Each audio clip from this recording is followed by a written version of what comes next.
Blog. I saw a cloud today. I watched it change its shape into a dinosaur, a whale, a mermaid, and a plane. The mermaid was pregnant, and then it turned into a Doberman, and the Doberman just turned back into the sky. Then I saw a real plane flying awfully low, man, dropping toxic chemicals all over my town. It says to help us, but they're just trying to hold us down and try and take away our clouds and replace them with their own. Crop dust in downtown, they say it's the ozone, but they don't care about your home. They're just trying out new ways of population control. We're young and we're bold. We can throw away their laws and replace them with our own. And the story will be told about the group of young adults who overthrew the throne, shone a light on just how bright this world could surely shine. Utopia works conceptually, but even in reality, to overthrow the state, we all gotta be in the right state of mind. I saw a bird today, I watched it fly away, and in my heart I knew I had to do the same. This town's really gotten to me, the streets smell rotten to me, and I still can't stand those goddamn fucking planes. But they're only flying now, someday they'll be bombing towns. They already started a secret chemical war. They've taken all we had and still want more. The sky is saturated with rain, I swear I'm not insane. It's going to pour, it's going to pour. So don't you use no phone, cause the government can bug anybody's home. So don't walk the streets alone, cause they might steal you in the night without your family being told. But we're young and we're bold, and we can throw away their laws and replace them with our own. And the story will be told about the group of young adults who overthrew the throne, shone a light on just how bright this world could surely shine. Utopia works conceptually, but even in reality, to overthrow the state, we all gotta be in the right state of mind. We all gotta be in the right state of mind. There's no telling just how far we can climb if we're just in the right state of mind.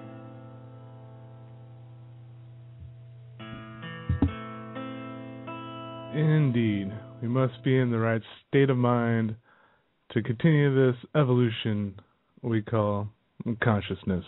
Here on Universal Truth Evolution on blogtalkradio.com.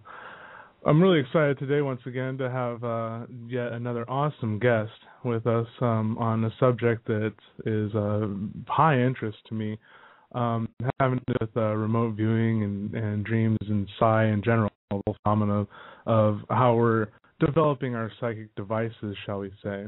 And we have possibly one of the best authorities on this subject, having experience as a director of what's kind of been coined Project Stargate, which is Dale Graff. And I'd like to go ahead and welcome Dale on the show right now. How's it going there, Dale? Hey, great. I'm glad to be with you today. Yeah, this is an awesome opportunity for all of us here to learn so much about this expansive subject. So maybe rather than me kind of blah blah blah, it's probably best to hear it directly from the people themselves. So why don't you let our audience in live and in archives know a little bit about you? Okay, fine. Yes, I have been involved in the field of psi, PSI, which is a shorthand term for classifying a variety of paranormal phenomenon, and that includes what used to be called ESP, extrasensory perception, precognition, which is another topic I'm very interested in, and remote viewing, which is a more recent term. So I have a broad background in these topics, and I've experienced quite a variety of them myself. Mm-hmm. And I think my earliest experiences really do go way back, and I just couldn't really classify them when I was a child. And I think a lot of people have that situation. They have these early experiences and don't know what to do with them, or how to classify them. And then particularly people don't pick up on it, and discourage the abilities that the children have. So yeah. I've had that long-standing interest, and it wasn't until I had some very direct experiences way back when I was living in the island of Hawaii, which is a wonderful place to live, and I had experiences there that made me realize that there's more to the rational world that I grew up in or was taught, because my background is in engineering and physics. So naturally, I was very skeptical of the phenomenon.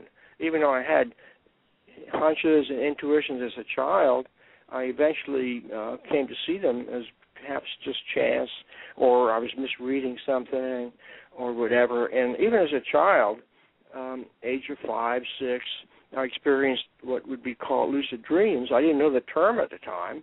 Mm-hmm. So then I left. I kind of put that to the wayside. I tended to forget about that for many years.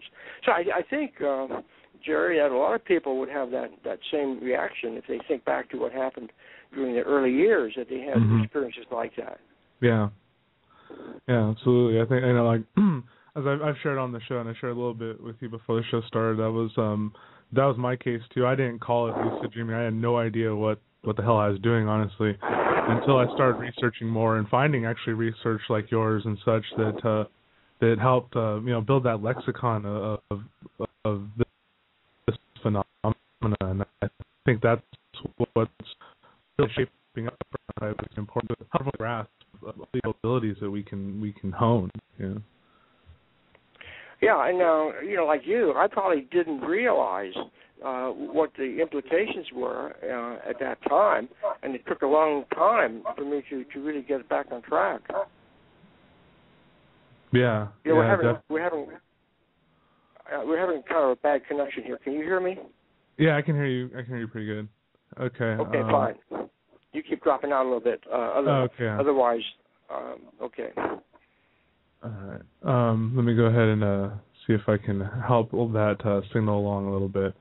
But yeah, Blog Talk we tend to have some glitches here and there. Am I getting a little better now? Yeah, just skipping, and I can make it out, so we'll be okay. As long as you can hear me. I can hear you perfect. Yes. Okay, wonderful. Okay, you just keep dropping out a little. Okay, keep going. Okay. So yeah, I can hear you. Okay, great. But yeah, like I was saying, I think it's important that we have these conversations so that we can build a lexicon of these words to really start coming to a common understanding of how to build, really build all of our abilities here, our natural ones.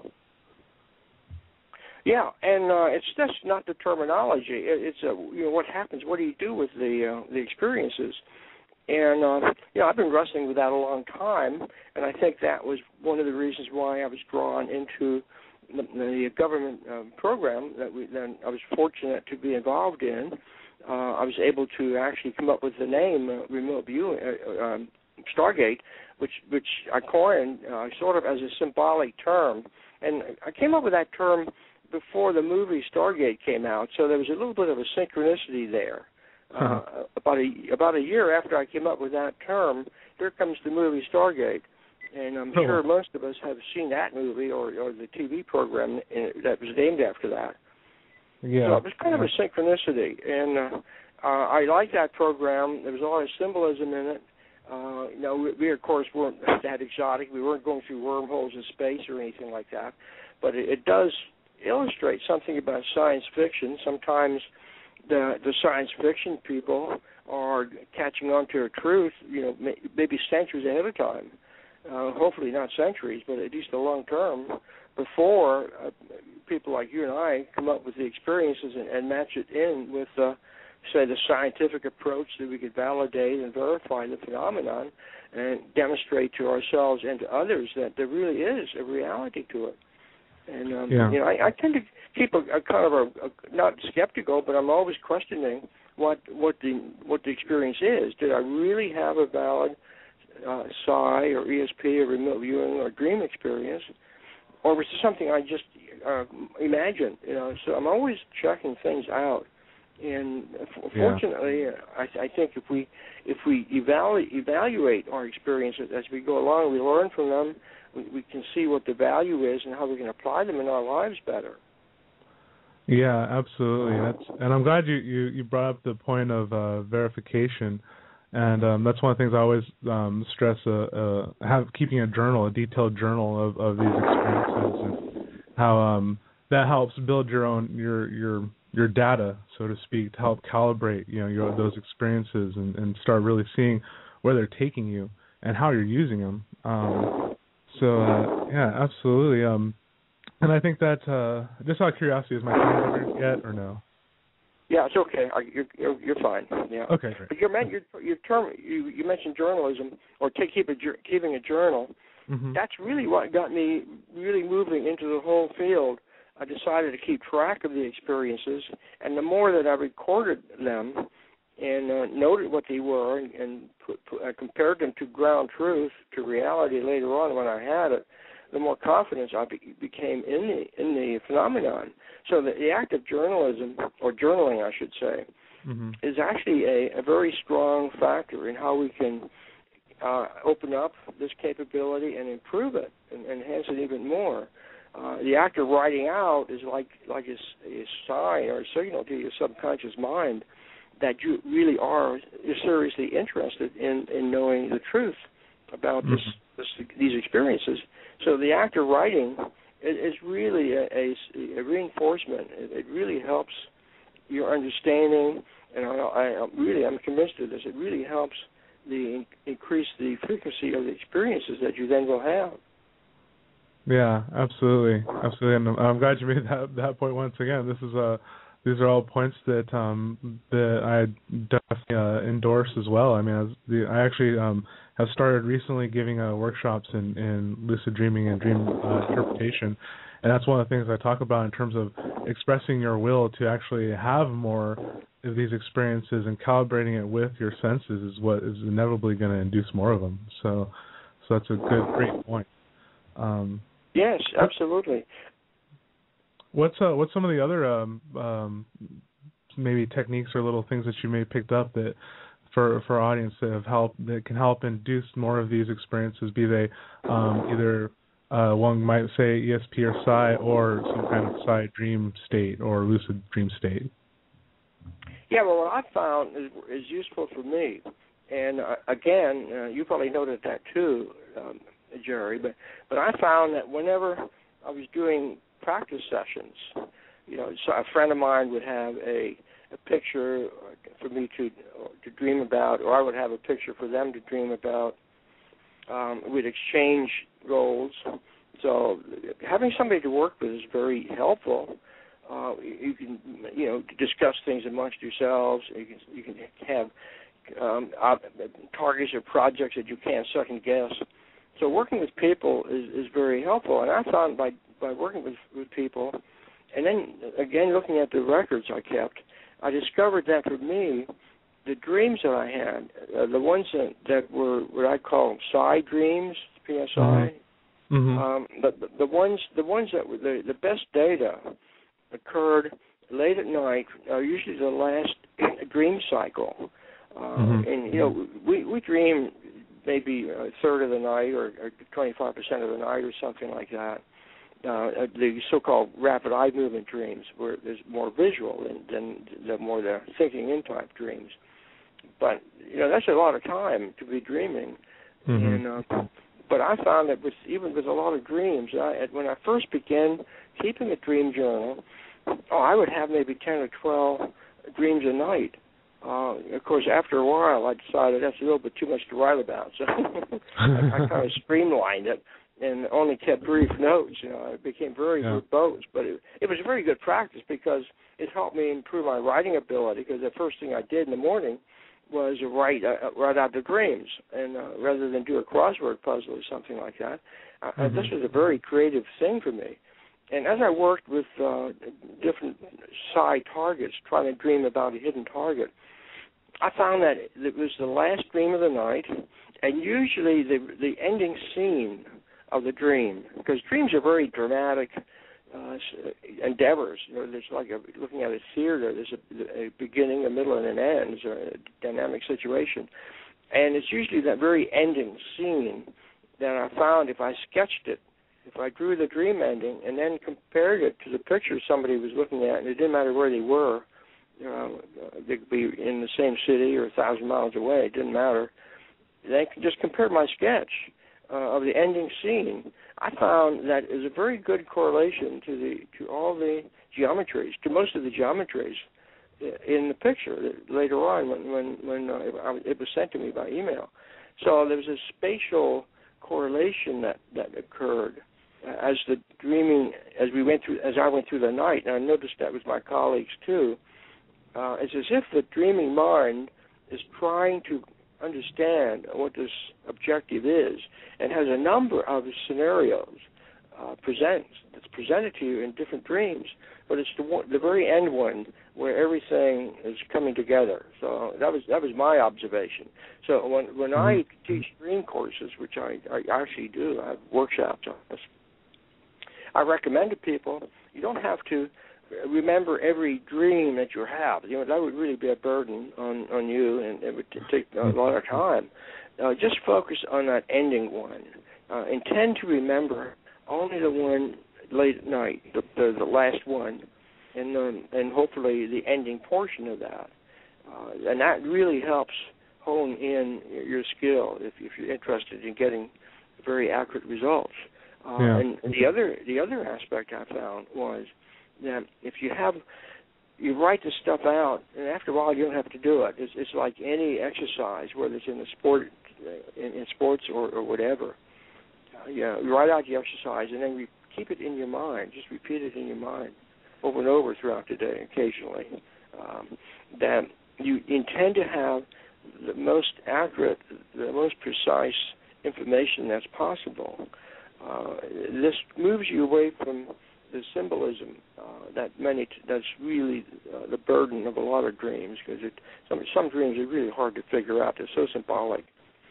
But if you're dealing with Psi dreams or precognitive dreams, the real benefit is when they're accurate.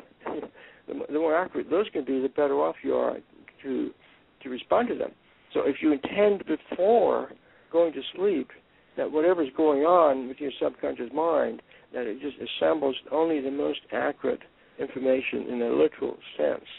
So you don't have to go through the burden of handling it in a symbolic representation. So it's not as complicated as it sounds, but if you have those intentionalities, I found that then you can really have very accurate dreams, whether a target picture or a distant scene, or even more significantly, if it's something coming up in the future, precognitive dreams. And this is another one of my main interests, the precognitive dream world. So I don't know if you've noticed anything like that, Jerry, but that was sort of my streamlined approach to how to work with dreams, in just a brief discussion. Yeah, I like how you're able to actually encapsulate that, seeing how it's such a huge, expansive subject, and how you're saying, like, you have the representational symbolism, shall we say, of a dream that's prophetic or precognitive, and then you have the ones that are highly symbolic, which tend to have to do with our own internal mechanism and emotional cells and all that other stuff. And so that delineation there, I thought was great. You illustrated that great, because there's a difference between you can work on different things, and no one really talks about that. So that's very cool. And another thing too, when you are intending to have to experience or practice dreams that have this Psi content, whether it be precognitive or something else, then it's a good idea to know how to work with ordinary kind of dreams. So as part of the dream work I do, I don't ignore the symbolic stuff when it comes up, but usually hope that happens at another night. With all the dreams that we have every night, we have plenty of room, we have plenty of time to have those dreams that are really significant for us at a personal level. And it might be a good idea just to set aside or to be open every now and then to whatever dream might be of value or of meaning to you of a personal level. And that could relate to relationships. It could have something to do with the health situation, or it might even have to do, if you're injured or sick, it might even have to do with recovery from the situation you're in, which is another area where you actually can intend to have certain types of internalized dreams which activate your healing modus operandus, your immune system. And it's even in the martial arts, the thinking there is, of course, that the thing envisioned is as good as the thing real, because the more vividly you can image something, whether it's in a relaxed imagery state or in a dream, particularly a lucid dream, the more involved your whole body physiology is in that. So if it's a sports thing you're trying to develop, then I would hardly recommend seeking lucid dreams where you actually are involved in that particular sport.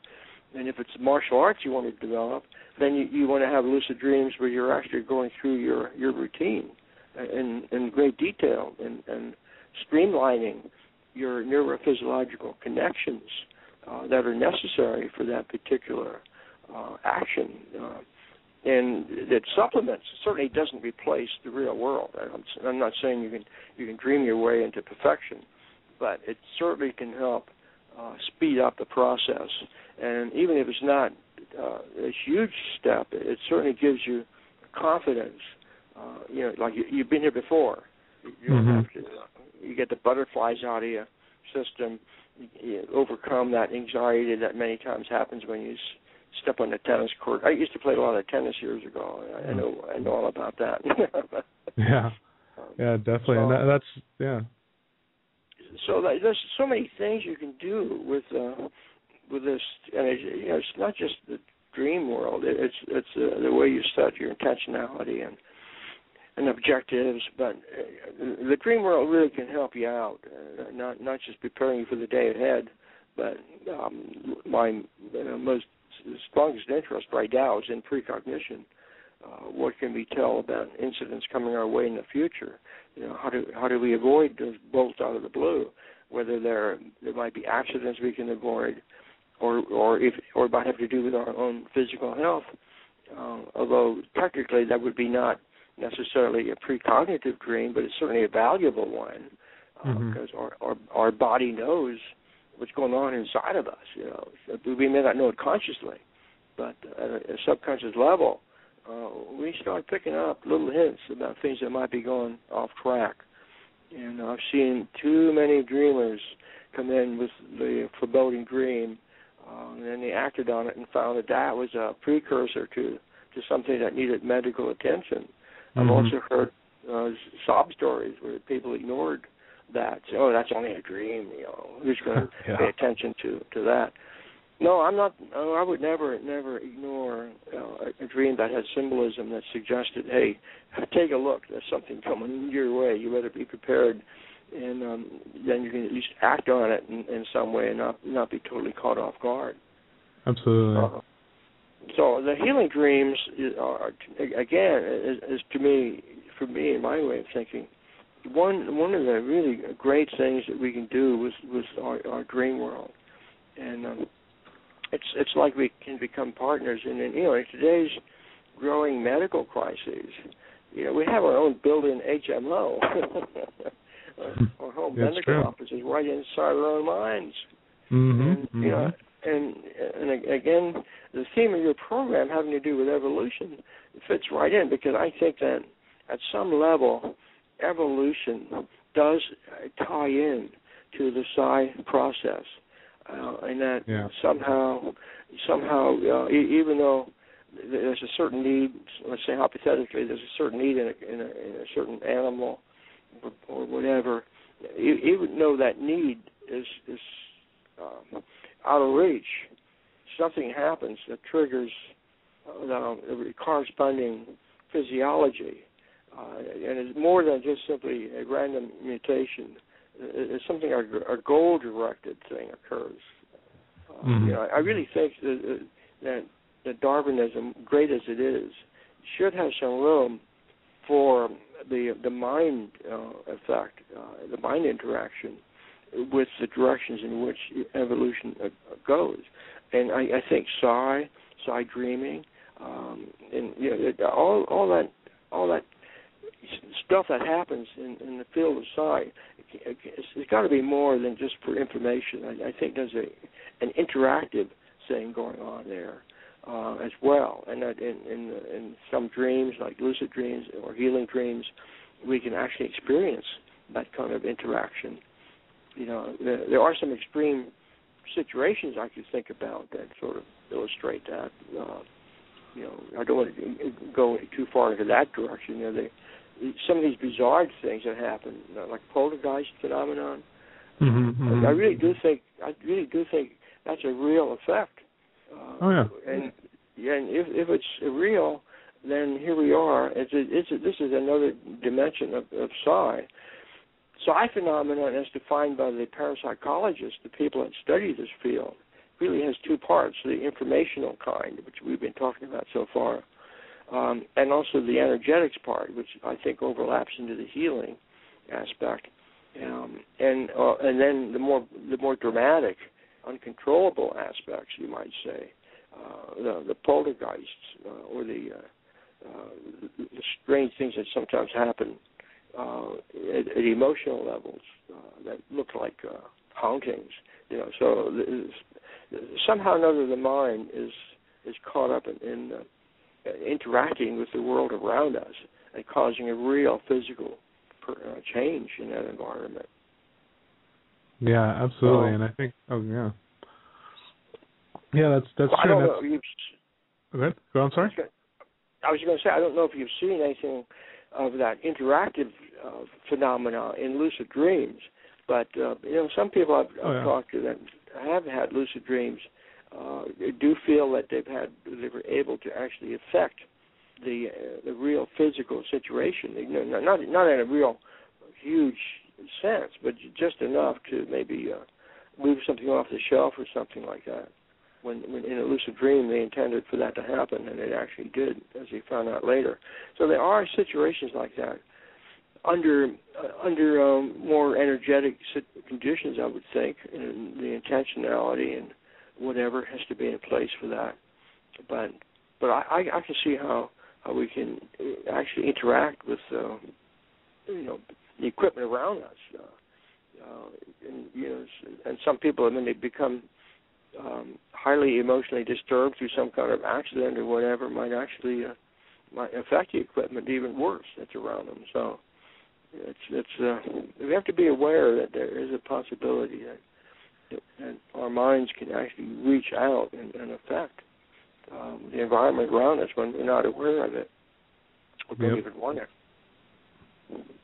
But as far as the work I do and the work I've done over the years, you can regulate it up to a point. You can't dictate exactly what's going to happen, but you can certainly set the gate. You can certainly set the intentionality, and then when you hold that, it's like a focus on the goal or the objective really brings things into play in your subconscious mind, that whatever is happening at a subconscious level, which is really an unknown process, let's face it.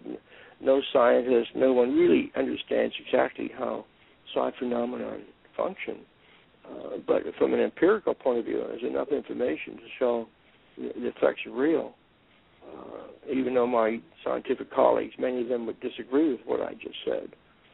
But they haven't sat down or saw dreams under the kind of conditions I'm talking about, which are controlled, even though they're not in the scientific laboratory, and they just haven't taking the effort to find out for themselves. And I'm convinced that even the most skeptic person, if he really wanted to work with somebody that had these experiences in an unbiased way without following up the environment by negativity, even those skeptical people would eventually say, yeah, well, maybe these guys are right. There's something to it that I need to look into further. So, and I think all the years I spent trying to work with scientists, of course, as I said earlier, I do have degrees in engineering and physics, and most of my life has been working with the scientific side of the phenomenon, as well as my ordinary technical stuff that I did. So I understand where people are coming from that are really reluctant to accept what I might say or anybody else that says, hey, I had this lucid dream or this experience that came true, and they'll just look at you and say, well, what do you mean? How do you know it came true?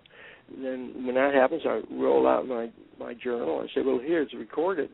Another thing I've been doing recently is when I have spontaneous impressions of what might be a precognitive dream, then I will send myself an email. So at least I have the data track there, the audit trail.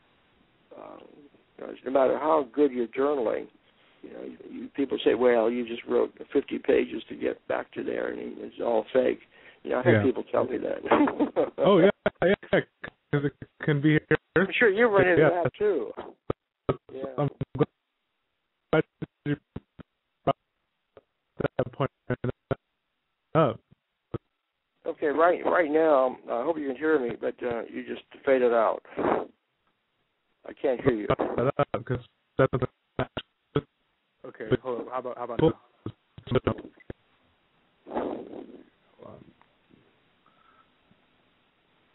Okay, give me a second. Any better yet? Yeah, I'm here. I can hear you, but it's a little spotty. Okay. Okay, that's better. Okay, great. All right. Yeah, because I have just having some interesting issues here with the setup. I don't know what's going on, but yeah, that was good that you brought up the whole aspect of hearsay with the journal. Someone saying, well, you could just go back and doctor that, and but yeah, the email idea, that's an outstanding idea for that.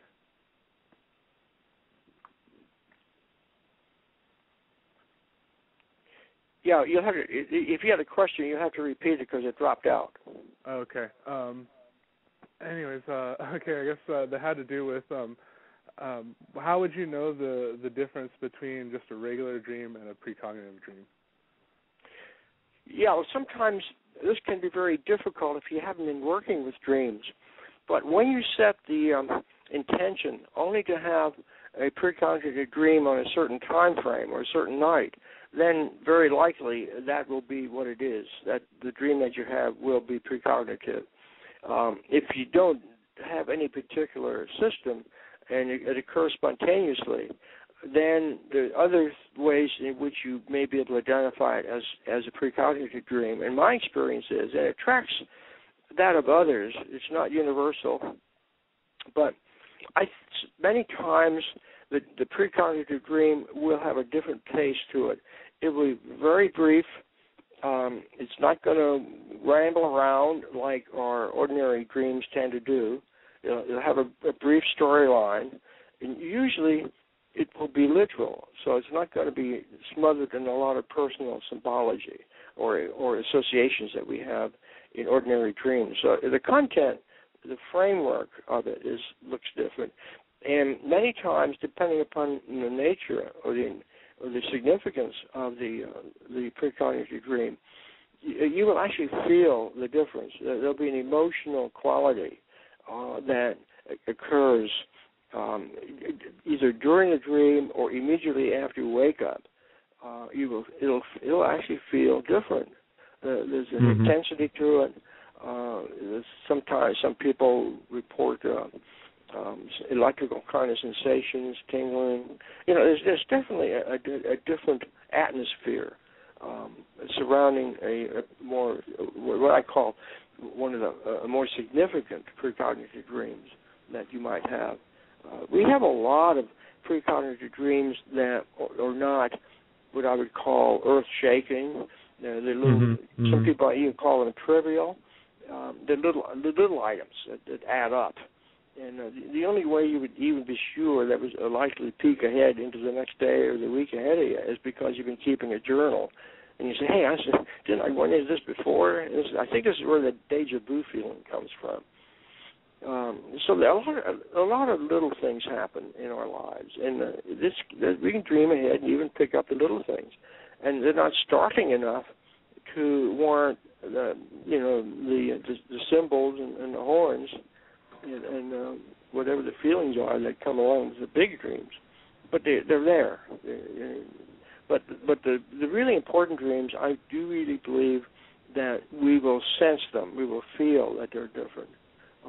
It's either going to be presented in a more direct way, brief to the point, punchy, and the feeling part. And sometimes the people that I've dealt with over the years, some of my workshops report that the dream itself may have a clue that is brought into the dream structure. For example, an ordinary dream, you may be just kind of walking along through a park with some friends, just shooting the breeze, and all of a sudden you look into the window of a store you pass, and there's a TV screen, and the TV all of a sudden shifts into something, a very unusual storyline or something really uniquely specific. So it's a presentation of the material in a communication symbol. A TV screen is a communication symbol. I would pay attention to those, and that could be a way in which the precognitive information becomes superimposed over the ordinary kinds of dreams that we really have every night, and because we can't always decide to have a very brief, to the point dream, but if we really are interested in taking a peek ahead, whether it be a day or two for the week, what I do is set aside a night a week, not every week, but many times. It might be a Saturday night or a Sunday night, and say, okay, this is the night that I only want to have dreams about anything of interest that will be of interest for me or my friends or my loved ones in the week ahead that I should know about. And that's my intentionality. So then whatever dream, I may not remember any dream. So, okay, well, then it's going to be kind of a bland week, which may be good news.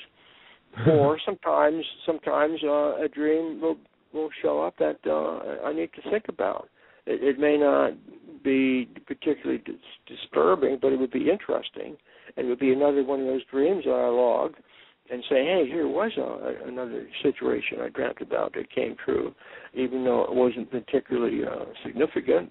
It was just another one of those interesting dreams. And that way it gives me confidence that the system is still up, if you know what I mean. I haven't dried up, then I can still peek ahead and have these dreams. And sometimes when I'm working these projects, I have a simplified way of doing it these days because I can't always rely on colleagues to be available when I'm available. So what I found was a good practice was to if I'm going to practice precognitive dreaming, and again this is under the label of practicing, finding out how accurate you are, how well you do this.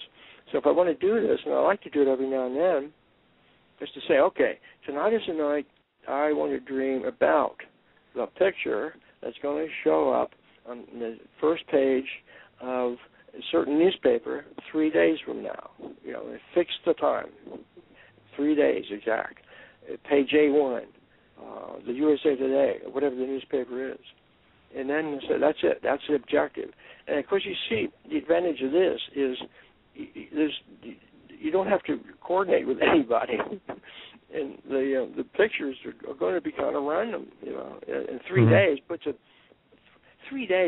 far enough ahead that you're not going to pick up something on the evening news and project into the next day's publication. Or even 4 days or 5 days. And actually, it's surprising. I've done this many times with myself and colleagues, and I'm just amazed every time these things happen because, I don't know how this works, but the dreams that my colleagues and myself have are very accurate, and they're almost direct overlays with the picture that then shows up 3 or 4 days later. Mm-hmm. And I'm not talking about just waiting for the right picture to show up. The critic will say, well, if you have a dream about an airplane crash, and then you'll say that was a precognitive dream, and you wait long enough, sure, it's going to happen. But you have to be very specific. You have to say, if you want to believe this, and believe it from the point of view of accuracy, not the principle, but if you want to say, yeah, this really did correlate to that incident, then I desire to have it as accurate as possible. What is the direction? What are the shapes? What are the configurations? So if you have a dream about an airplane accident, and these are not uncommon, then was it a small plane, a big plane? How did it look when the photograph was taken? So it's a way of pinning down that that really was that picture, that incident, and it wasn't not just simply somebody saying, yeah, okay, I dreamt about the train wreck, and sure enough, five weeks later, there's a train wreck.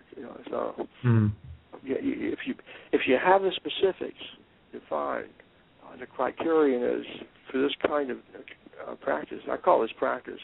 Of course, it can be more than practice. You may end up with information that really is extremely useful for yourself and others.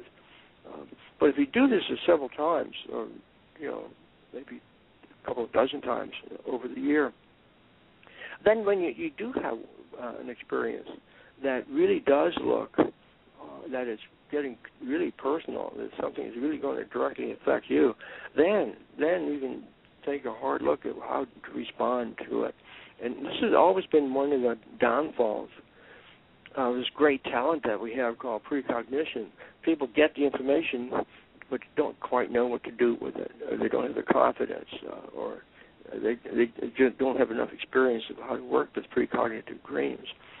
And another thing I've learned is if you do have a dream that really does look like it's not personal and it has information that maybe you should pay attention to in the week ahead, you're not sure exactly, now you can do something else.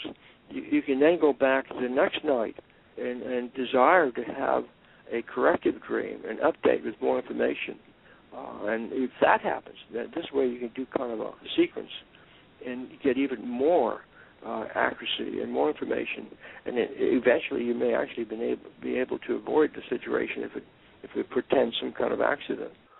So there's ways of working with this phenomenon, and it's not impossible. It can be tough at times, and you have to say, if you want to go this route, be prepared for some nasty stuff, because precognition is not necessarily a fun game. But if it's life-saving, I don't care what the definition of fun is. I want to know. I'd rather look foolish than dead, if you know what I mean. So, absolutely. And I think with the way since things are going in the world today, we're going to have to draw in on our own inner resources more. There's too many things that can go wrong now. You look at these crazy shooters around the world. All of a sudden, this guy shows up on a campus here or a base there and pops off a couple of shots or a couple of dozen shots. Totally unexpected, so-called, unless you were paying attention to your precognitive dreams. Then you might have had a warning, not to go to that particular location that day, or alert somebody else. So, no, I've heard enough incidents from people that had the precognitive dreams from 9/11 incident and other tragedies, where I do think that some of them actually did take avoidance unconsciously. And this is the other interesting thing about precognition. It's the link to synchronicity. I've heard I have a number of stories, and unfortunately, that's all I can say they are. It's not documented well enough to go into the scientific journals. But they're interesting stories where people didn't do something on time or overslept or for some reason didn't feel like going to the office that day. And that was the day when there was the explosion or the plane crash or something happened on the train. There are stories about that, and I am aware of one scientific study that actually showed that there were people that got onto a certain train on the day there was an accident on that rail line. There were less people on the train that had the accident. That at other times, when you made the correlation for time and weather and all that good stuff, when you made those correlations and subtracted out the effects, it was still statistically significant that there were less people on that particular run that day than the corresponding times the next day or the next week or the previous week. So something I think happens, and a lot of people at a subconscious level pick it up.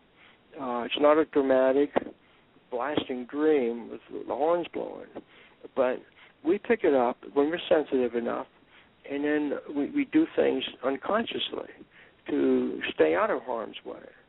And I think in this sense, synchronicity goes hand in hand with precognition. Even though we don't have the specific piece of information that we could say is precognitive. So synchronicity, not just from avoiding, say, accidents or something, which I think is a strong point for it, but in positive things that happen. Meeting the individual that you've been wanting to meet for a long time, and all of a sudden you round the corner you get off of the metro at the wrong stop, and there's that individual walking toward you. Now, these stories are true. I've heard these. I've even had experiences like this myself. So what made you do that error? Why? So you met the individual you wanted to meet right there, or you walk into a bookstore, and you just happen to unconsciously go to a spot, and there's the exact book or a close or the book that you needed to find is right there. And these are common stories. So synchronicity and precognition, I think they kind of go together. Yeah. And I think when we develop this ability to be in tune with our subconscious, because we're more tuned than most people realize anyway. We have a huge subconscious bin house of reactions. But if we really want to say, I really want to be more of a partner, become more of a partner with my inner capabilities, particularly of the Psi nature, then that will manifest. You will have that occur. And I think there are a number of ways of doing it. We've been talking about dreams. You can do it through intentionality, through relaxation, focusing. And because we did the remote viewing, which is more of a conscious state approach to describing distant scenes. But no matter which aspect you choose, one, I believe, activates the other. So if I were to do a lot of dream work, I think automatically my intuition, which is another side of the coin of synchronicity in ESP, I believe, that those talents, our intuitive talents, come up or brought close to the surface as well. Intuition is a good word. I like to use it because it keeps away from the idea of that, the unknown so much. A lot of people are familiar with the term intuition, even though there's a lot of subliminal perception involved in intuition, which is fine. And I think that's part of the process that feeds into how Psi works. We pick up a lot of subliminal information, and it pops up in dreams. And I think it's a mute point whether or not the precognitive dream had to do with something out of the extrasensory, or it was based on a good integration of all the subliminal stuff you picked up. I think there's an overlap here, and it doesn't matter to me which comes first. It's still a very useful thing to be open to. Mm-hmm. So there you go. There you have intuition, you have psi, you have ESP, you have precognition, you have synchronicity. It's a kind of one big arena. Oh yeah, absolutely. And I think the whole how you brought, there's so many great points that you brought up in there. I mean, I can back and start dissecting all of those. But one of the things that I like how you pointed out too is the integration of synchronicity, and how within that definition, how it speaks of association in ways that wouldn't seem immediately correlated, but are. And so that's the thing, how we realize with the subconscious communication, even with the highly symbolic dreams, it's like understanding those associations is almost like a psi sense in itself of understanding synchronicity. And so that's cool that you pointed that out. Yeah. And things are not everything is an accident. You may be drawn into something, not knowing why, and then find that book or meet that particular person, or decide on a whim to go somewhere, and it opens up a whole new avenue, a whole new area for us to continue our studies. And you use the term evolution in your program, so it's part of that too. We're evolving our understanding, our true nature, our mind, body, spirit all comes together here. So I see this as an aspect of that, and we don't know how this really functions, but there are some theories in physics moving into the quantum physics area, drawing analogies. It's just an analogy. It's not a law or anything, not a rule. But even in quantum physics, there are really some strange things. This what's called non-local effects, or quantum synchronicity, when particles that are linked together through some quantum process, they still call it spin or polarization, and one of them is separated. And no matter where the other one is in the universe, if you flip one around, the other one will know that instantaneously. So what happened to the speed of light? So quantum physics really is some of these principles. They're more than principles; they're experimental observations. They already violate what we have been taught, what I've been taught. Like, for me, it's very, very significant because I'm through physics programs. I studied this stuff at college. So here are these things coming out now that really deviate from the mechanistic view in which I studied and was taught physics at the time I went through. So there's quite a change happening in the physics community, although not all physicists have bought onto it. I think it's sort of a resistance that will go away.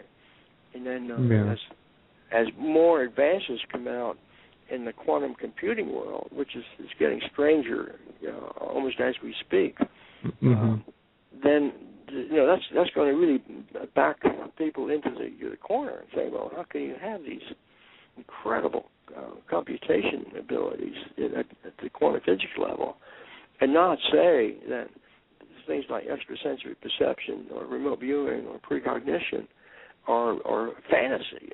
We're almost living in a fantasy world now when it comes to what's already been applied. Think of the internet, how fantastic that is, and interconnectivity's there.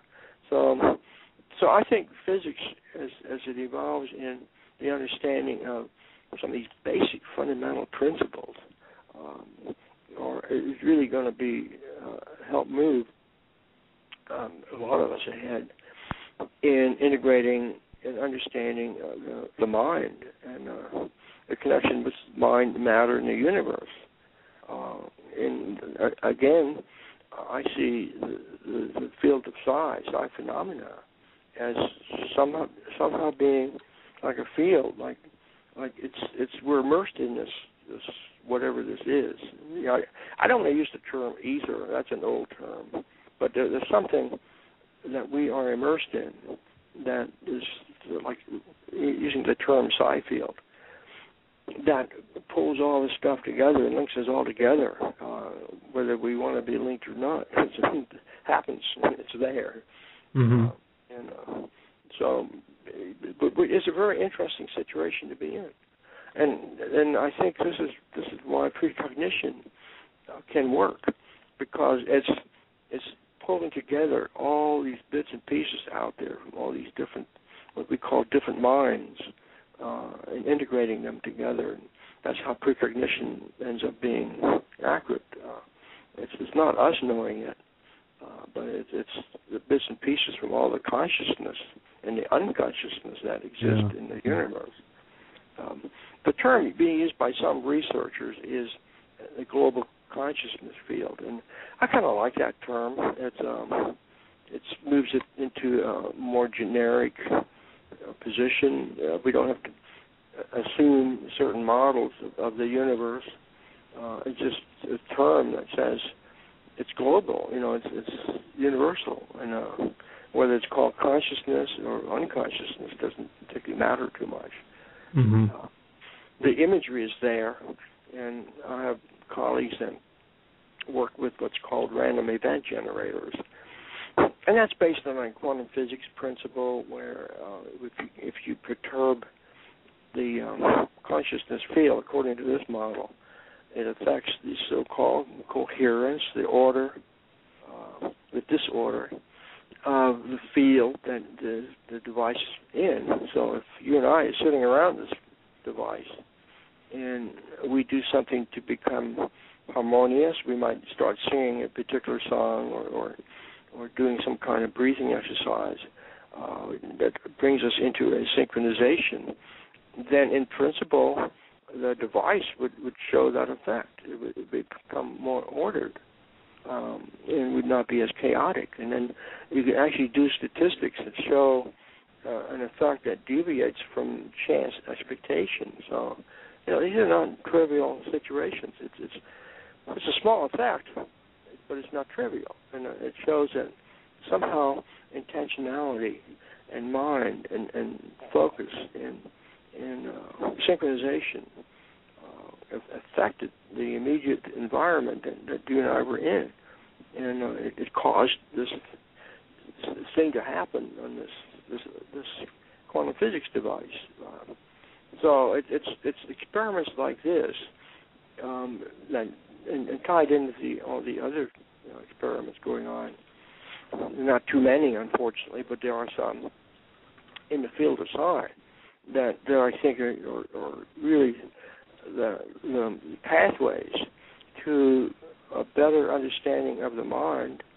And I don't see how this cannot help our idea of evolution.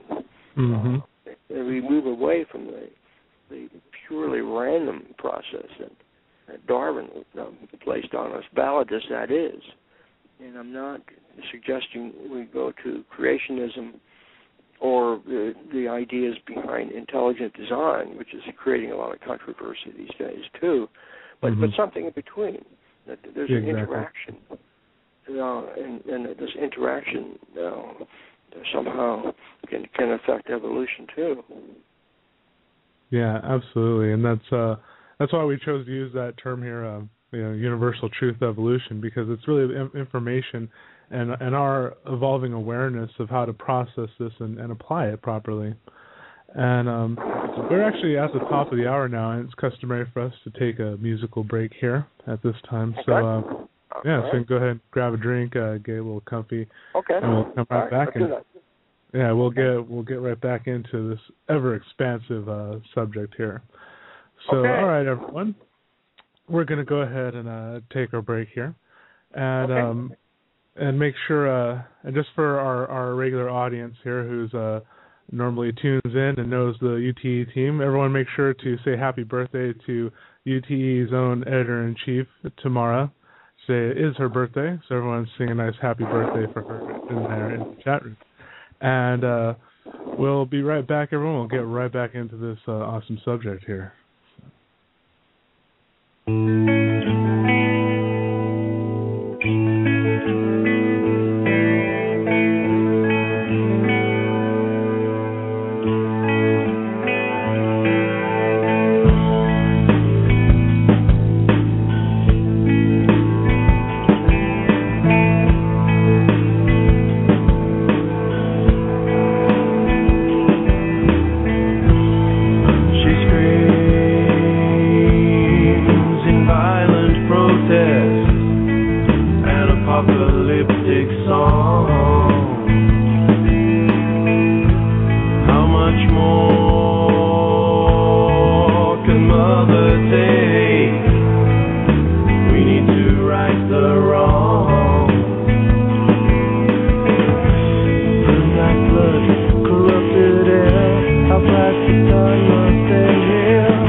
Welcome back, everybody, to the second hour here at Universal Truth Evolution on blogtalkradio.com with our guest today, researcher Dale Graff, talking about all kinds of psi phenomenon and dream applications. It's actually been an excellent, informative time so far. So this has just been a great time here, Dale. So how's it going?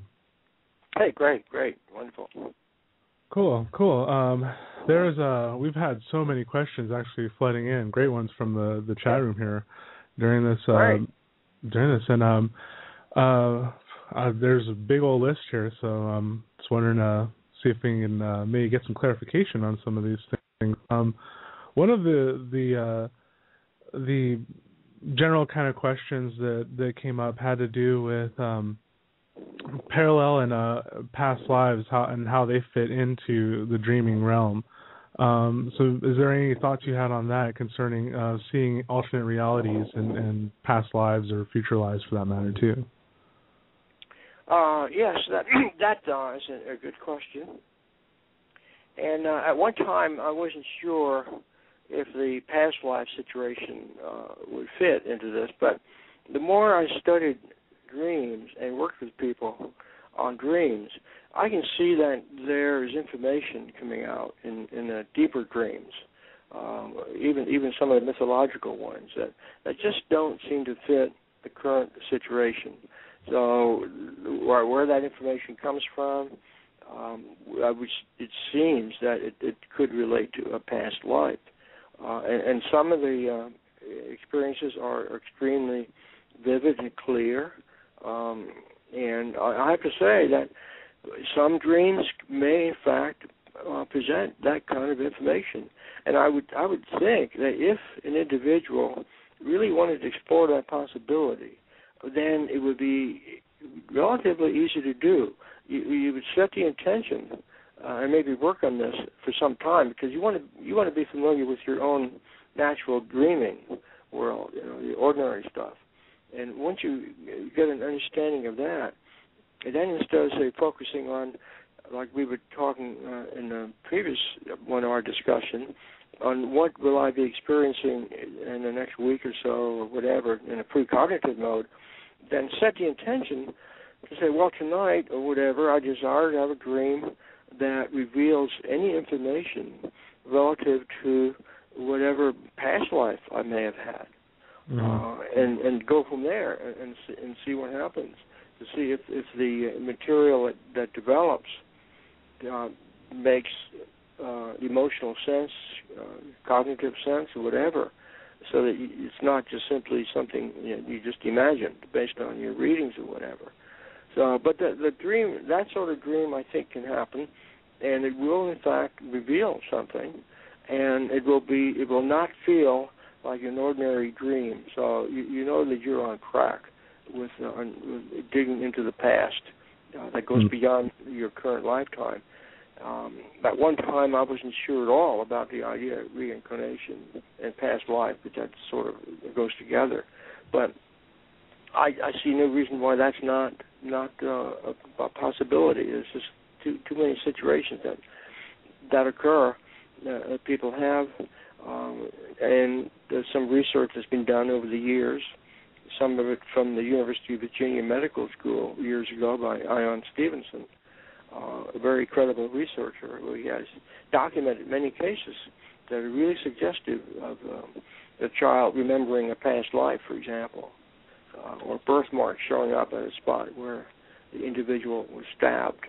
So at the exact spot. So in the past life when they uncovered that individual history. So there's evidence like that. It's not overpowering, but it's enough there to suggest that even from a scientific point of view, you can demonstrate that this really is a reality. And that dreaming would be a good way to get into it. But you want to make sure that you know your own signature, that you're not going to end up just imagining things. So you have to work on it. So in the parallel universes, I don't know what to do with that one. It's possible, and I think some of the some things that happen that people experience might be indications of contact from a parallel universe. think it's possible. The universe is so huge. Even this week, I noticed in USA Today and other papers about how much further back and the universe has now been seen to be real, and how many more trillions or millions of solar systems there are, and how many more planets that could support life as we know it, although that's not an absolute criterion. The number's just going up by the millions. So it's no longer just a handful of planets. It's millions, thousands, millions, probably billions. So in terms of universes, you don't even have to be parallel. They can just be in a different part of the galaxy for other life forms to really exist. Now, the parallel idea is that just in addition to this incredible universe we're living in now, there is something that's actually parallel to it, an alternative universe. So, well, maybe that's the case too. One universe is rather fantastic, so I can't imagine another one to be more so. It's equally fantastic and likely, I would say. So it may well be that some of these experiences people have, I don't want to get too far into the UFO experience here, but it may be that some of those experiences are bleed-throughs or some type of contact at a mental stage from alternative universes. They're not literal in a sense, but they are. There's evidence of some type of breakthrough that occurs.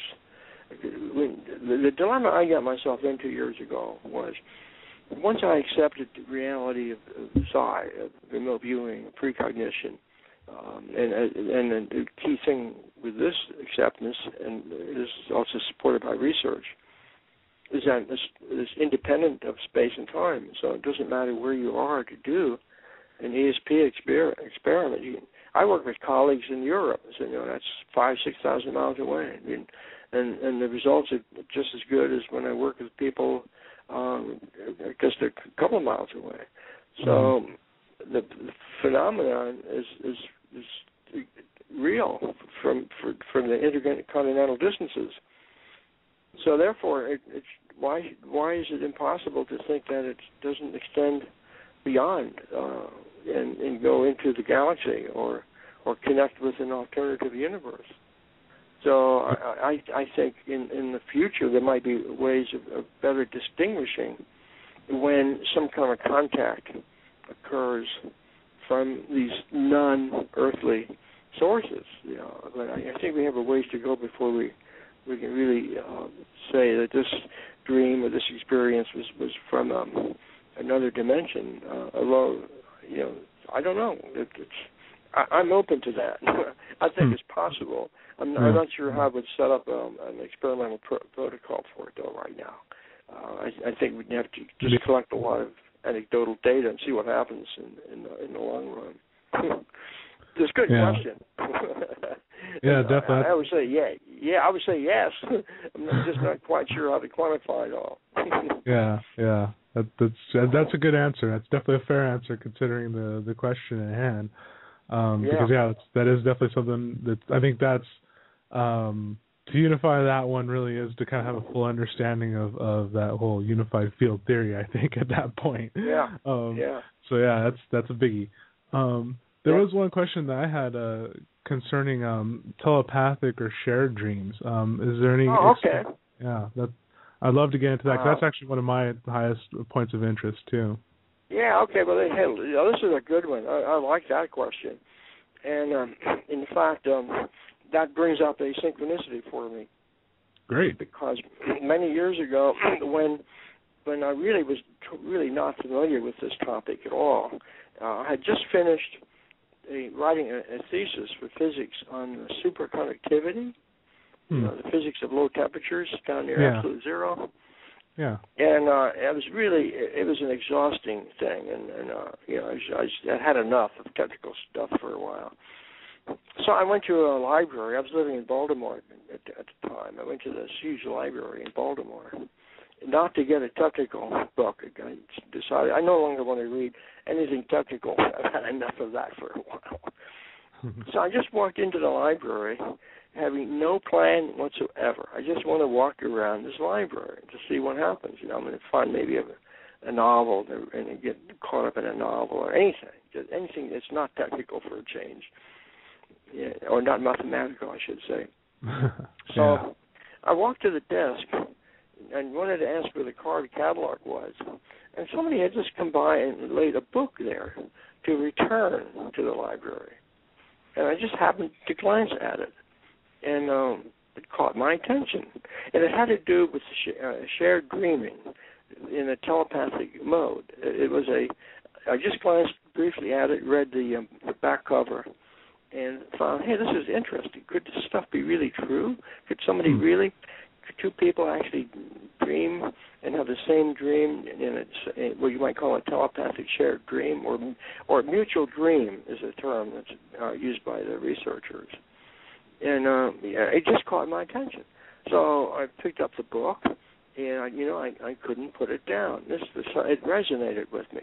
Something about this story, it was a fiction story, but it resonated with me. And when I checked with the author, who the author was, it was Peter Ibbotson, a name I'd never heard because I didn't read this stuff. I didn't read fiction in those days. And as I got into it, it turned out to be at that time, back in the 40s, a well-known writer of movies and fiction. But apparently the story had more truth to it than fiction, as I found out many years later.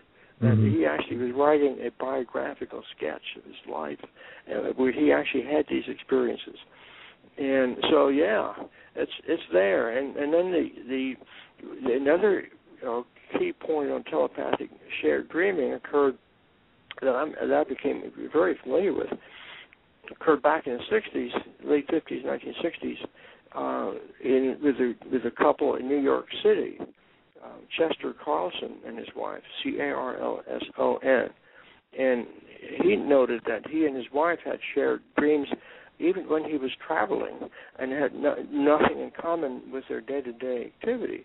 So he kept track of his dreams, and he found when he came back from his trips that his wife had nearly the identical, unusual dream. And that's what motivated him to support some of the early research that then began in New York City on dream telepathy. And Chester Carlson, not many people know his name, but he's the inventor of the Xerox processor. So we owe all the copy machines that we now are using to his invention.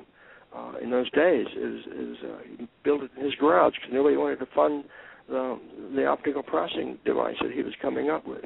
It then became called a Xeroxer.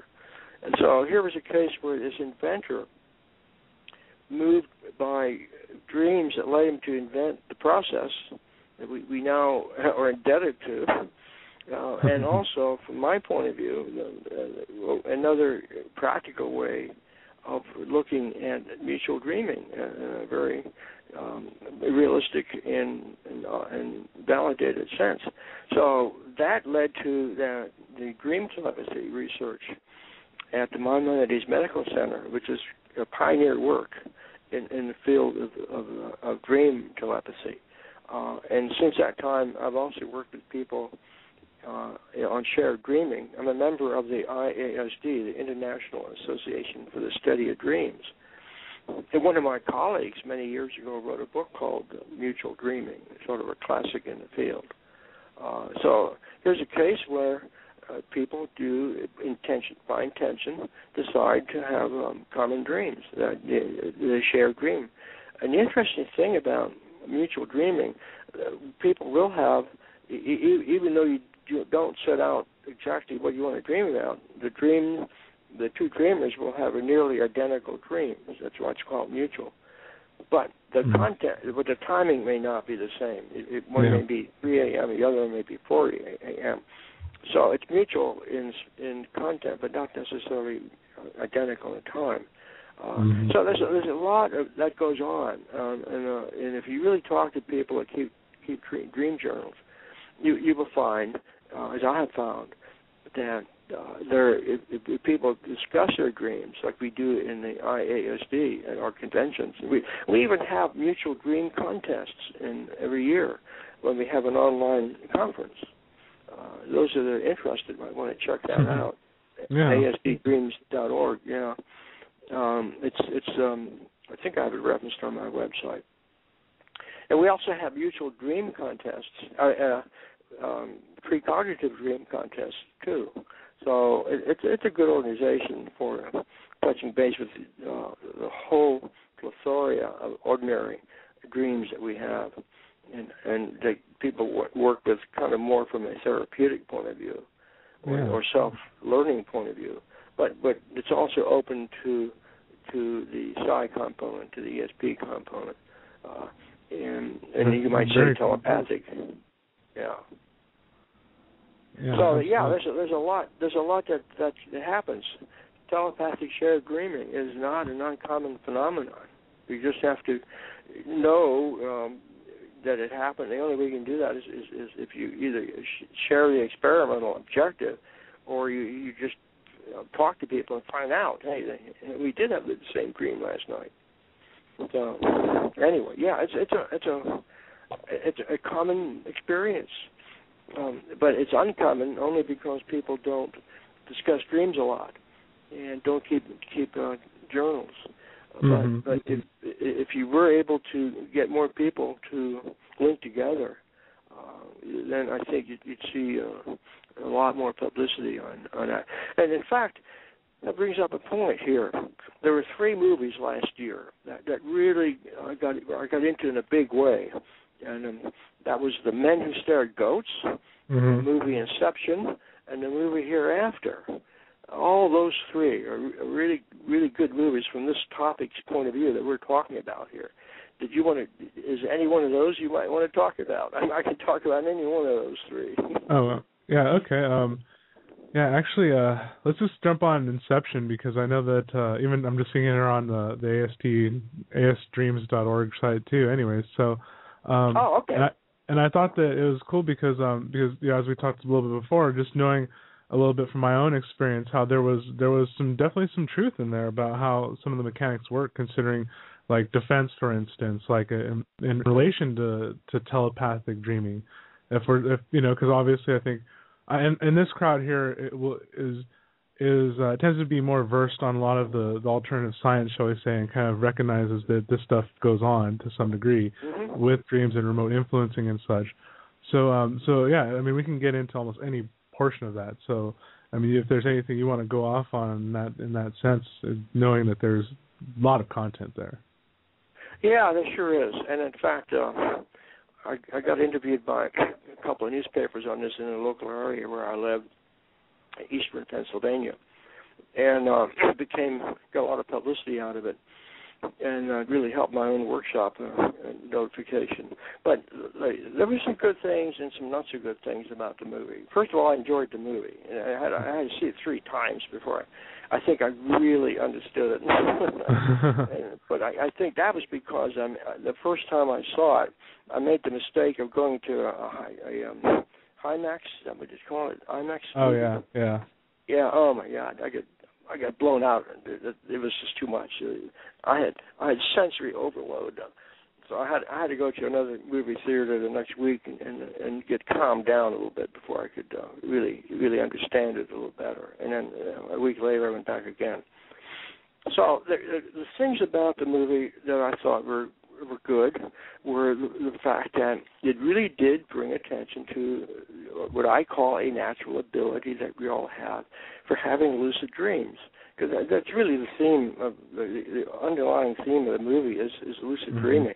And so I think from that point of view, it really did bring an awareness to the general population on lucid dreaming, because that went throughout.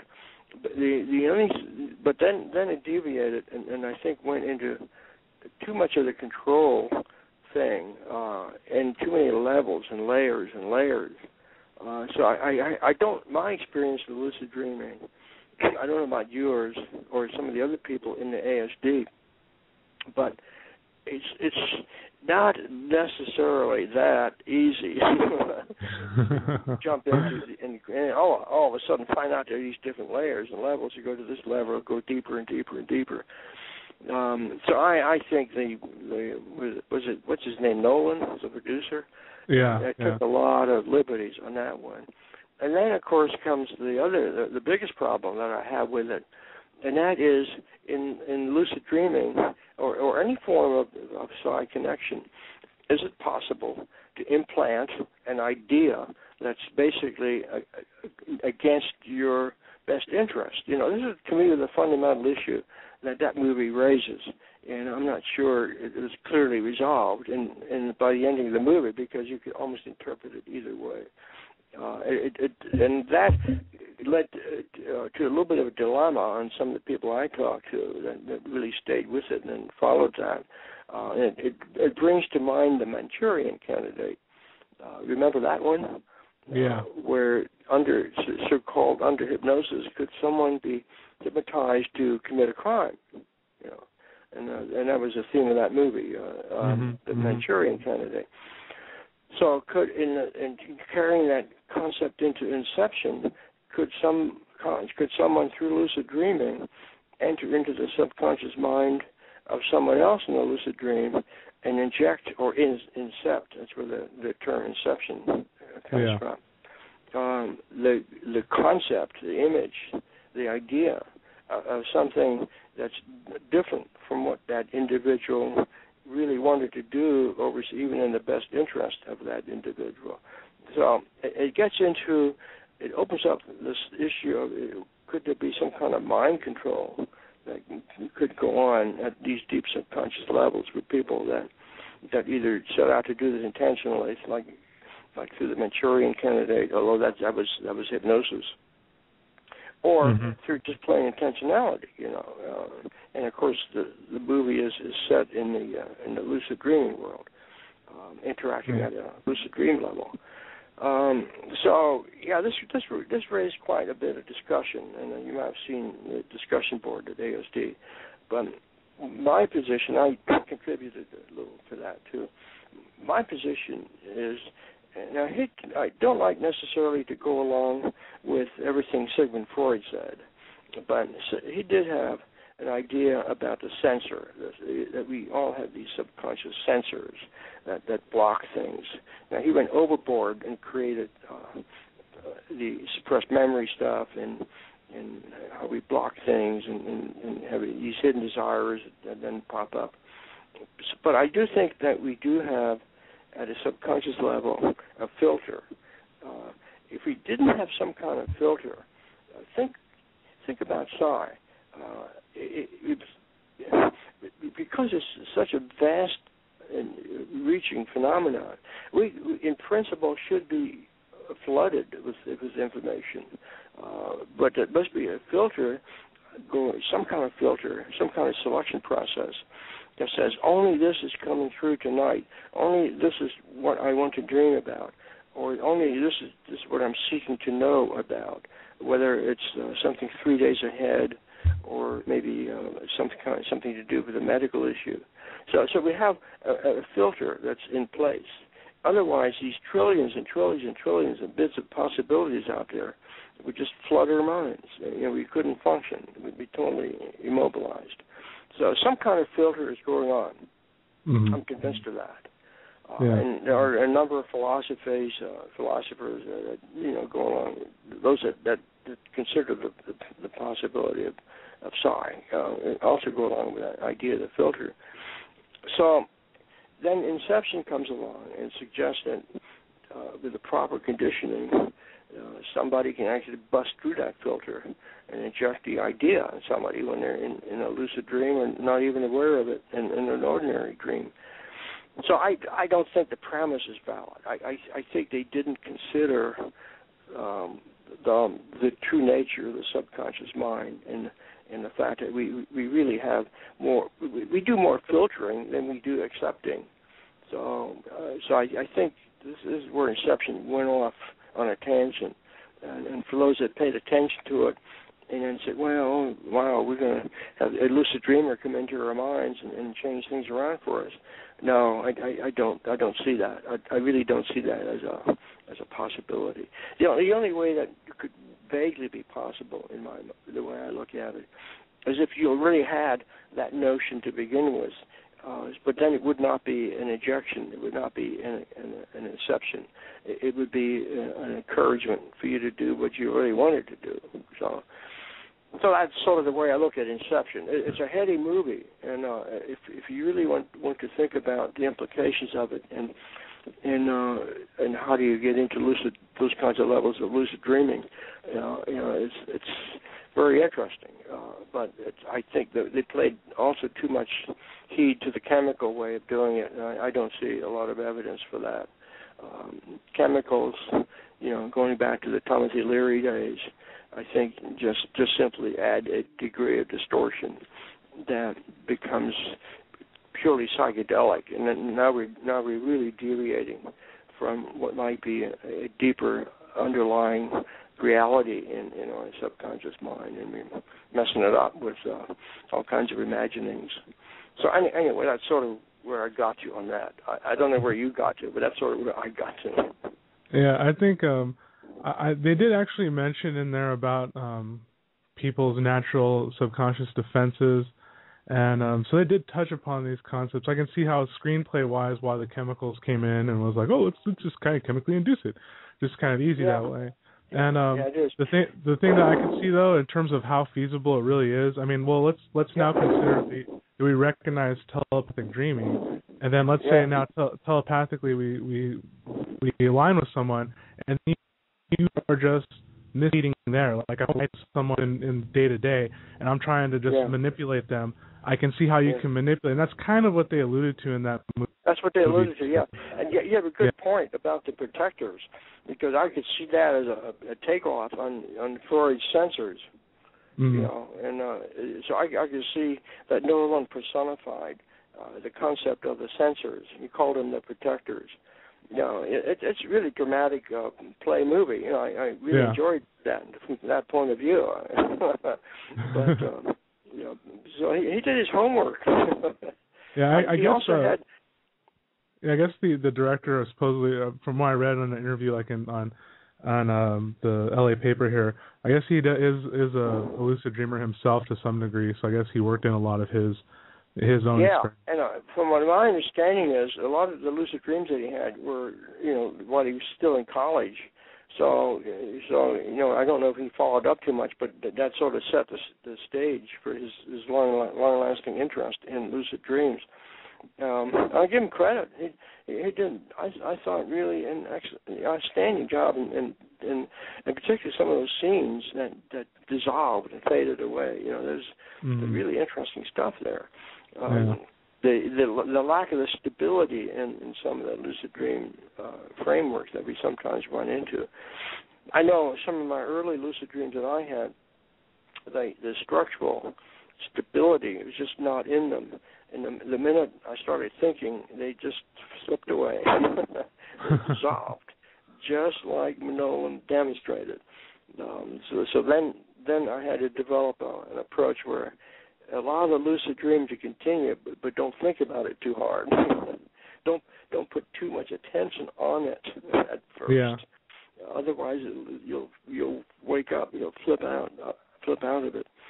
So but once you get around that, then you can get into the lucid dream and have it continue. And if you, depending on what it is you like to explore, then move in those directions. And if you're, say, in the sports world, then you could actually start practicing the activity that you want to become proficient in. Then there was a book written on the Committee of Sleep you might have read by Dietrich Barnett on lucid dreaming. Part of it had to do with lucid dreaming and training Olympic swimmers. There were two groups, a control group that just went through the ordinary practicing, and another group that did that, but they also were able to experience lucid dreams after several weeks of working with her. And then once he got into the lucid dream, imagine the same swimming strokes. So they were practicing swimming in the lucid dreams. And then later during the competition, the group that had the lucid dream add-on training did statistically better than the ones that did not.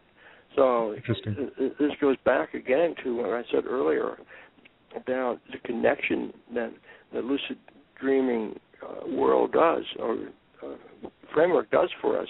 It gives us a direct connection to our physiological processes. So from that point of view, from developing a proficiency, or for what most people can do is increase their healing ability, say recovery from an illness or sickness.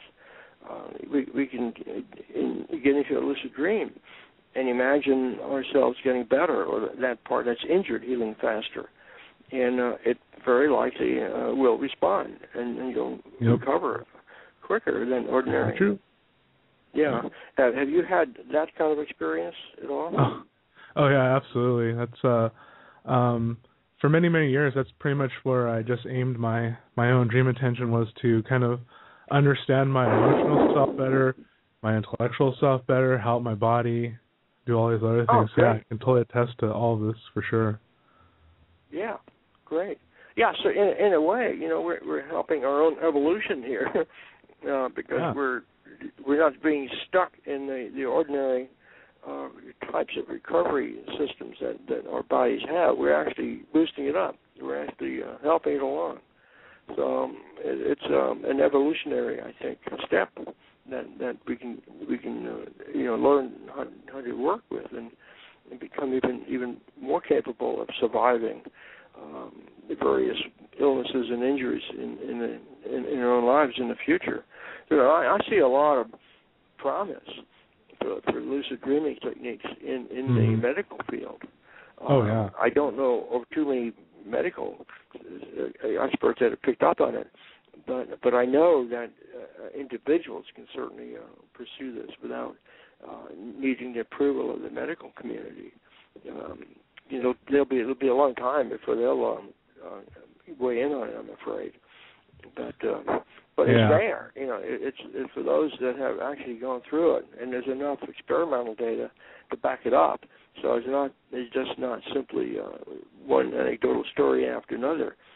There are credible reports out there that demonstrate the benefit from lucid dreaming in sports as well as in healing. So so why not? Yeah, why absolutely. Not try into it? Yeah, because this really does get into the whole paradigm that's shifting concerning, you can say, quantum biology and like the placebo effect or these kind of spontaneous healings. And here we are at the subconscious level in the dream world, and we have the opportunity to interact directly with a lot of those triggers. And so, it's hugely profound. I like that term, quantum biology. I don't know if that's being kicked around in the research community or not, but I think it belongs. It sounds like a very good phrase to bring in, and because at the biological level, you're really getting down into the DNA. You're getting and how does some of that really down into the deep cellular structures. So there's a lot of stuff that goes on in at that level that it's got to link with also the quantum nature of reality, not just simply how cells reproduce. So there has to be that link too. So I would think that would be a field of the future, when the neuroscientists pick it up, which is probably a long way off because I think the last stronghold on this kind of interaction, unfortunately. I've seen more skeptics out of the neurosciences, which I find ironic than some of the other fields in science. But that's probably going to change, as more people are more open about the experiences and as more information is being presented. And, of course, in the Internet that we have right now, my goodness, it's so easy to communicate this stuff now. It's a matter just of knowing where to go and then working on it yourself. So you don't really need to go anywhere these days. You just stay home and figure out the procedures and try them yourself. There's a lot of possibilities there. And the media, years ago, the media didn't really help too much. There's some good material that came along from time to time, but it was usually from the point of view of scare or over sensationalized or even ridicule. But some of the movies nowadays, and of course Star Trek, I should say, really opened up a lot too. And I think that series was one of the first science fiction movies that really got into the whole issue of science and then interactions in mind and whatever. There were quite a few scenarios that were really into the quantum physics and the mind scene. If I remember correctly, they even had what they call a clairvoyant on the ship for a while. On the Next Generation. Yeah. Yeah. Oh, yeah. Right. Yeah. And then that movie on, of course, speaking about ridicule, then after just making my statement, I come right back and counter it. There was a movie that really did ridicule the topic, and that was The Men Who Stare at Goats. And that one, I had a personal association with because some of the scenes in there were really very close to the real situations that I personally experienced from a training point of view, but not some of that really weird stuff they did in the movie. We in the Stargate unit, we weren't doing crazy things like they demonstrated or they illustrated in the movie, The Men Who Stare at Goats. We certainly never stare at goats. I don't know where that all came from. But it even though it was a spoof movie and made fun of government work in remote viewing and even to some extent the martial arts, because the movie brought two things together, tying in martial arts with remote viewing. And of course, in our remote viewing program, we did not.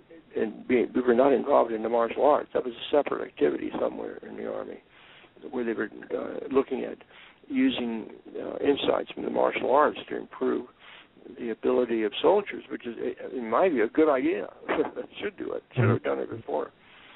But the movie went overboard and made spoofs of the whole of the two areas, and it had some of this ridiculous stuff going on in the movie. But most people that I talked to, in fact, everyone that I talked to, saw that movie as so entertainment. It was a fun thing to look at. It was kind of stupid in places, but fun. And they enjoyed it. I enjoyed it. And I did not get upset. I did not get upset because they poked fun at remote viewing. Some of my remote viewing colleagues went uptight about it and said, this is boycott the movie. I said, no, let's enjoy the movie.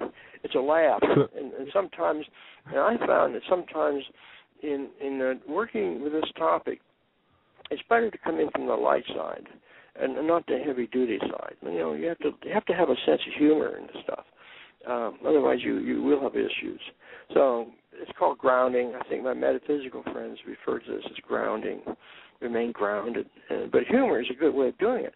And humor and puns, and I often have dreams that are really very funny, and they have puns in them. They're just really funny dreams. I wake up laughing. So I think that is a balance. If I get a little bit too serious in what I'm doing, then it's called a compensation dream. Sigmund Freud and Carl Jung knew all about that. And those happen a lot. We all have compensation dreams if we remember them. And even if we don't, we probably have their benefits subconsciously. You may not know why you're doing something, but you just have a compensation dream. So I often have dreams of humor, and I think it's to remind me that you can't get too heavy into this. It's a weighty topic, and it's important, but you have to keep balance and keep a sense of humor about it. When you can balance it, and I'm a big advocate balance from the point of view of lightness and attitude, but also physical balance. I would say anyone that really wants to pursue the field of Psi and really develop a capability, which I believe anybody can do to a high degree, you also need to have the vents, the balancing, the grounding, and the physical outlets. And I know when I really jumped into it many years ago, full speed, maybe went too fast. I had to back off and get back to playing a good game of tennis or going on a long hike or something like that. Go backpacking, go back in nature, and enjoy nature to get grounded again. And nature is a great place for grounding. There's something about it, obviously, that is natural, and it is natural, and it helps our balancing. All we have to do is walk around. If I understand everything that's going on right now about physical fitness, that can't hurt either, to have you 15 to 20-minute walk a day or something like that. So the physical balance, the psychological balance, I think really are necessary for anyone that really wants to explore deeply into anything, not just the field of Psi. You can get overbalanced in any activity. So, anyways, I didn't mean to get off on that, but the movie, The Men Who Stir Goats kind of brings that to mind. That's why I'm kind of I went there. So you're telling me the starry-eye technique isn't real? I'm sorry. My timing is real. My timing is very real. In the movie, remember when George Clooney was like they parachute in with starry-eye technique? There was this goofy moment in the movie that I thought was hilarious, where he's like staring at the.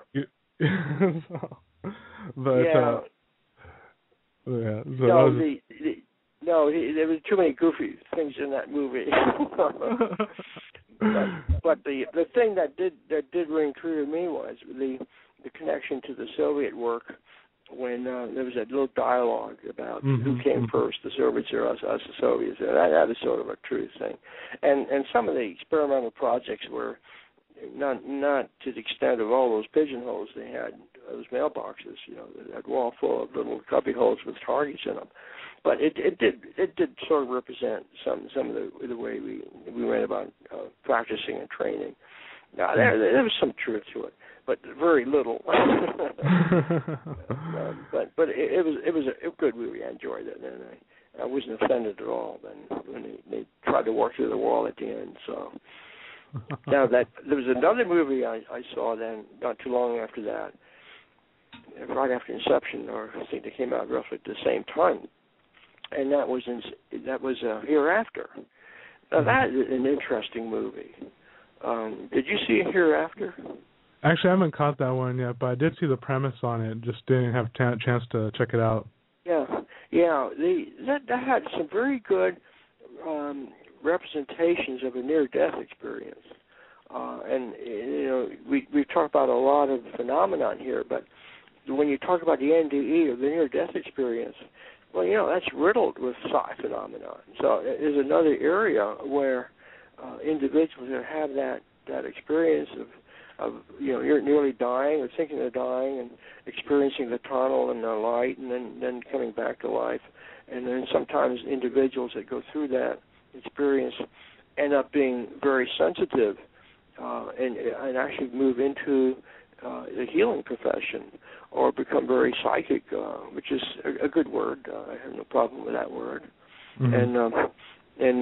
So it has a very profound effect, not only on their attitudes, but on the physiology, neurophysiology.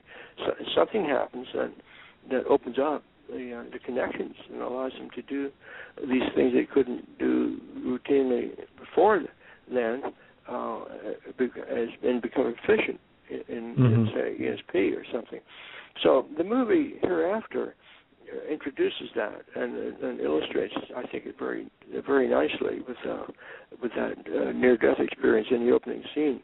But then it moves into another aspect that we talked about, and I couldn't quite see it coming, but toward the end I could see what was happening, and that's what I was calling earlier synchronicity. when the three different incidents, people had these different either direct or indirect near-death experiences, then were brought together toward the final part of the movie in very unusual circumstances, or you might say by coincidence. But it illustrated the principle of synchronicity, that these people, that these three individuals, really did have a need to connect with one another, and this came about through what looked like pure chance. But based on what we've been discussing here, I think you'll be the first to admit that pure chance can also be spelled synchronicity. Yeah, that's true. That's a good way to put it. So that was the part of the movie that struck me toward the end. Hey, this is a movie on synchronicity as well. And when you think about it, and then I think a lot of people that would see that movie may not even know about the word synchronicity. They'll say, yeah, that's something interesting, the way those people came together. Yeah, I can think of stuff like that happened in my life. Maybe not at the profound level that it did in the movie, but very moving. And in fact, I thought it was one of the better movies I've ever seen on a near-death synchronistic topic. It's really done well, and it's not overly sensationalistic. It was very, very level, very neutral, I thought, and it's the way it was presented. There's some dramatic scenes, but not near the caliber of those of most movies these days. I didn't leave it with a raging headache, like I did the first time I saw Inception. But that was because I went to the IMAX theater. That was my fault. So yeah, the media then can really help out, and I think even if people don't consciously are not consciously aware of some of the points, some of the insights that are being presented in that movie, I don't see how they cannot walk away from it and not be more open to discussing the ideas about it, and then somebody else discuss it. They're not going to be as quick to maybe ridicule or walk away from it as being just some fantasy, So, and I think it's really quite interesting. And a lot of the movies, is being attended by younger people, and us people that have been around the block many times. I would have liked to have a movie like that around when I was a teenager. I'm not been as slow to picking up on the field and the phenomena and some of the philosophical, or even you might say spiritual implications some of the material has, and that's again another area one could go into. So it's the media, and I give credit with tongue in cheek to the men who started goats, but I'll still give it a rate. I'll still rate it as good. But I'll definitely give Inception from the point of view of its artistry, if that's what you want to call it. It was really, really put together in a wonderful way, I thought. And hereafter, it was exceptionally well done, I thought, and a very moving movie. So it had the emotional impact that was, I say, uplifting, that the others did not have. So that itself, I thought, was worthwhile. I didn't see it get any Academy nominations, but I think it should have. You know how that goes with these kind of subjects. It's especially in terms of Academy recognition. There has to be a certain level of sensationalism to it usually. Yeah. So, but I was wondering if you had noticed that the just in general, if you've been hearing more people having profound either psi or dream experiences as time has gone on, since you're saying how now we have this more in the media, and as well as just more in the consciousness and science to back it up. Have you noticed that more people have been having more and more experiences in general? It's a very, very good question, and I'm really not sure how to tap into that. I'm sure it's happening, but I don't know where to go to find out. The people that come to my workshops are already there, so they have a running start, many of them. So it's not and the movies we're talking about are within the past year. That would be an interesting survey to take. Yeah. Yeah. I can see running an ad in a national magazine and posing that question. Yeah, maybe we'll do that for on our Universal Truth Evolution or something. See how that goes. Yeah, listen, that would be a really good question for you to post. Yeah. Yeah. I think we will. I think we'll formulate a poll and put it on universaltruthevolution.com. Yeah. So look at that on universaltruthevolution.com, everyone. That would be. I would think that there would be that people just being exposed to it would have some additional experiences that they would not have noticed before. But I don't know. It might take more exposure. But but there's so much going on anyway. Not just in the movie media. Especially on TV. They're in the bio channel and some of the higher channels that we get here on the whatever that channels are in the TV. There's lots of programs on like ghost stories and experiences with the unexplained. So there's a lot more of that going on. And from what I've seen, they're reasonably well presented. There's still some hanging into archaic models, but a lot of them are done very well. It's like an interview style, and the individual just explains the experience, and some dramatization, some illustration of what it was, whether it was a ghostly encounter or whether it was a precognitive dream. So there's a lot of that happening right now on the TV programs. Not the networks, but I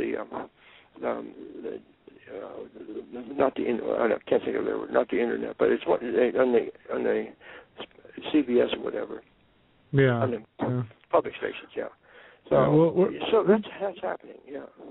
Yeah, we're actually just about out of time here. It's been awesome, but before we go, hopefully, I was hoping that maybe you can let our audience know where they can find you and find your books or any of your upcoming appearances or seminars. Yeah, okay. The best thing to do is just tie into my website, and I think that was posted on your announcement. Yeah, delagraff.com. Yeah, check that out. It's everything on there, and I'll be traveling around a little bit. I have a couple of conferences I'll be giving presentations to in the next few months, and I'll be working with some law enforcement people in a month or so.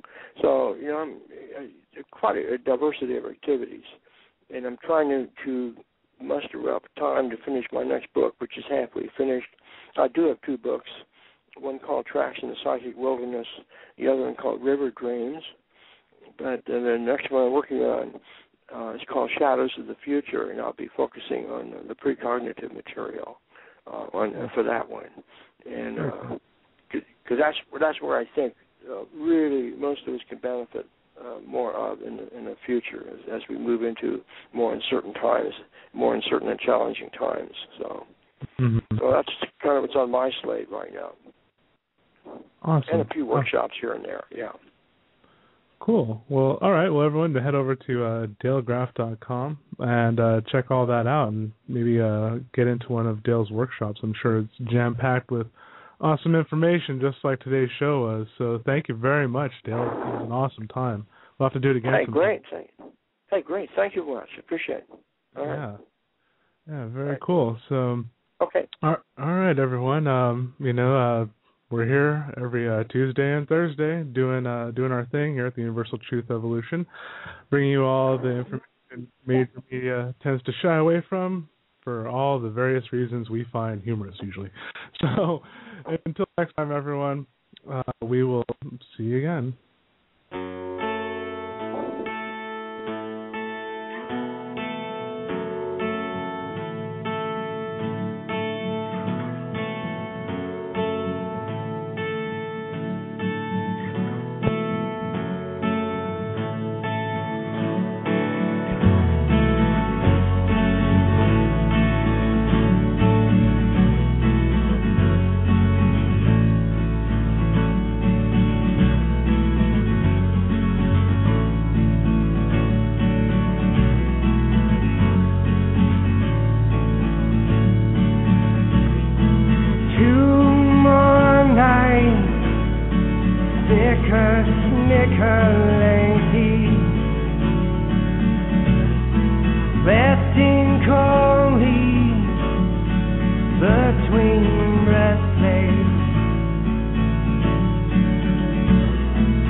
aging varnish haze. Breathe and laugh into its flow through my flexing tube. Inward heart, dry and dry and dry. Once more.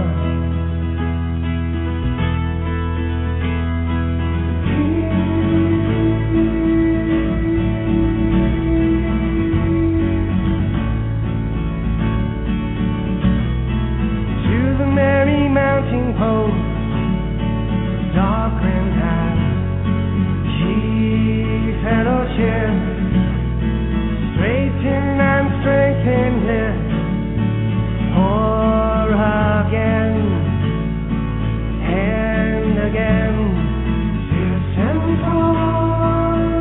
blows that you spinning thin, accurately from two comfort nexus. Here emerges levers from intermittent light.